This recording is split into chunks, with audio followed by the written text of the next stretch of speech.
अपने कमरे की धुंधली रोशनी में अंजलि एक किताब में मग्न है। बारिश की आवाज एक निरंतर पृष्ठभूमि है। अचानक बिजली चली जाती है और अंधेरा कमरे को घेर लेता है। सब कुछ शांत हो जाता है सिवाय बारिश के।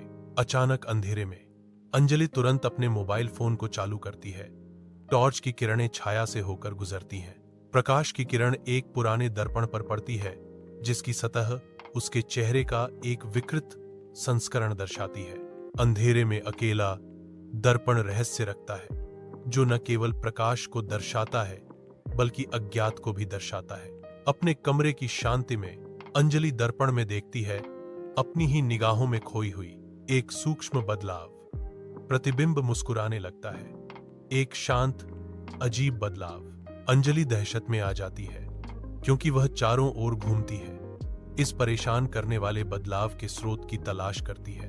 कुछ न पाते हुए वह दर्पण की ओर लौटती है, केवल एक आंख मारने का गवाह बनने के लिए।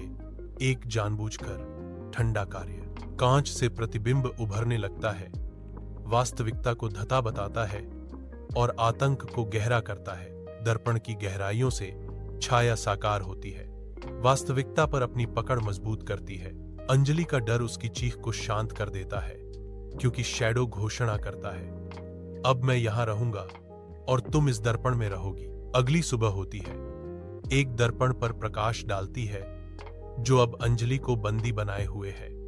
उसकी मौन दृष्टि हमेशा के लिए उसकी परावर्तक सतह में फंसी हुई है। अंजलि अब केवल एक प्रतिबिंब दर्पण के ठंडे आलिंगन के भीतर से असहाय रूप से देखती है। कमरा बिना किसी बाधा के रहता है। दर्पण अंजलि की शाश्वत कारावास का मूक प्रमाण है।